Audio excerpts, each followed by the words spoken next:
Bueno, seguimos en Vivir con Derechos, programa número 5 del 22 de octubre del 2010. Bueno, tenemos ya con nosotros los invitados, a Carlos de Francisco, compañero, y al compañero Iván Troitero.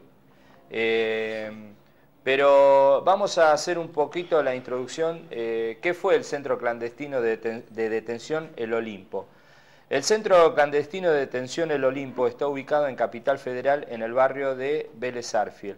Las calles que lo contornean es Olivera, Ramón L. Falcón, La Carra, Fernández y Rafaela.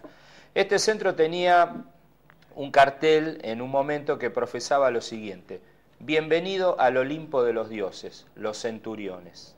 Funcionó nada más, gracias a Dios, durante 6 meses, desde agosto del 78 a enero del 79. Pero ¿qué pasó? En esos 6 meses pasaron por allí 700 compañeros detenidos hoy desaparecidos, de los cuales sobrevivieron nada más que 50. Este centro clandestino de detención dependía por aquel entonces de Guillermo Suárez Mason. Mirá el apodo que tenía, el carnicero del Olimpo. Con esto no le agregamos más nada. Él era el comandante del primer cuerpo del ejército argentino. El responsable de este centro clandestino de detención, el Olimpo, era el mayor Guillermo Minicucci, y de él dependían oficiales de la Policía Federal, entre ellos está incluido, que pasó a ser muy conocido, Julián Simón, o sea, el turco Julián, y Juan Antonio del Cerro, le decían Colores. El edificio era un galpón de colectivos, era una terminal de ómnibus. En el comienzo ya del proceso de reorganización nacional, allá por el año 1976, este galpón fue expropiado por las Fuerzas Armadas. En 1978 se construyeron las celdas para albergar a todos los detenidos. Y vos sabés que las celdas que construyeron en ese galpón, fíjate vos qué grado de perversidad, fueron construidas también por detenidos, pero de otros centros. Otros detenidos, presos políticos, los traían acá para construir las propias celdas para ser guardados después sus propios compañeros, que obviamente no sabían quiénes iban a caer. Suena centro clandestino, ¿no? Suena bastante a el centro clandestino de detención tenía 4 hileras de 20 celdas cada uno, con argollas de hierro en las paredes para sujetar a todos los detenidos, e inclusive había una sala de guardia, había casino de suboficiales, habitaciones donde dormían los carceleros, tenían letrinas y un lavadero. También había zonas de ducha y había un almacén, o sea, un galpón, donde ahí depositaban todas las heladeras y televisores que eran robadas y secuestradas durante los allanamientos que hacían con los distintos, en aquel momento, compañeros militantes, a través de sus operativos. También había 2 salas de tortura, con cableado eléctrico reforzado.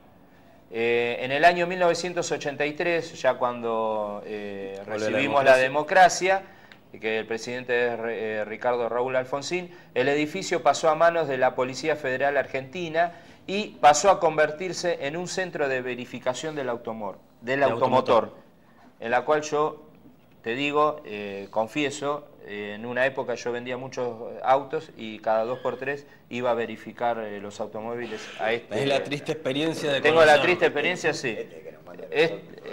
Iba a verificar el automóvil ahí, porque el de Oro y Cerviño por ahí estaba atestado de auto, entonces me iba una escapada hasta allá. Yo desconociendo la historia esta, lo admito.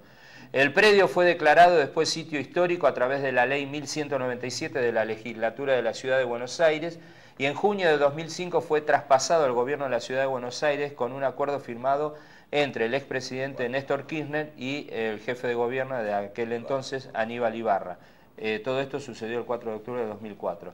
Y en el 2006, el gobierno de la Ciudad de Buenos Aires, junto a organizaciones vecinales y de derechos humanos, se encuentran evaluando cuál va a ser el futuro del uso del predio. En 1999 se realiza una película con el nombre de Garage Olimpo, dirigida por Marco Bechis. Esta es la introducción histórica de este lamentable centro clandestino de detención llamado El Olimpo. Protagonistas de esta historia, ¿no? Triste. A la derecha de Felipe, Iván Troitero, y a su lado Carlos de Francisco. Se los presentamos al público, tuvieron la delicadeza de venir a acompañarnos y contarnos toda esta historia de terror. A ver, ¿cómo fue el circuito represivo? Cuéntanos. Me gustaría comentar algo que tiene que ver con el plan sistemático, porque se denomina circuito ABO. Hoy por hoy se están enjuiciando a 17 represores de ese plan sistemático en el juzgado federal número 2, entre los cuales, bueno, quedaron 15 nada más, porque 2 fallecieron, uno el denominado Colores, que era de la Policía Federal, y el otro denominado Pajarito, como dice él, el compañero, que era Minicucci, que estaba, digamos, a cargo del primer cuerpo del ejército.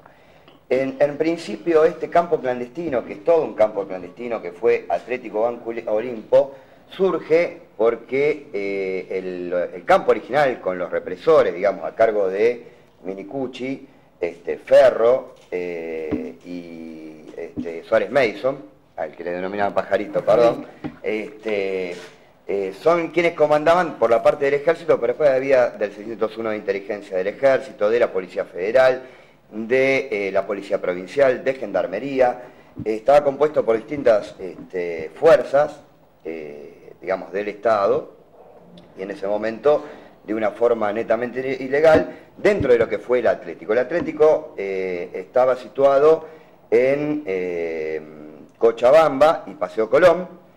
De hecho, el trazado de la autopista, a mano de Cachatore en ese momento, que estaba a cargo de la Intendencia en la Ciudad de Buenos Aires, hace que derriben el Atlético, que era un lugar donde se confeccionaba ropa de la Federal, y en el sótano, en los sótanos de ese lugar, pasaron alrededor de 1.500 personas, 1.500 compañeros, en el transcurso de un año, entre los cuales sobreviven, digamos, al cierre del trazado de la autopista, alrededor de 50.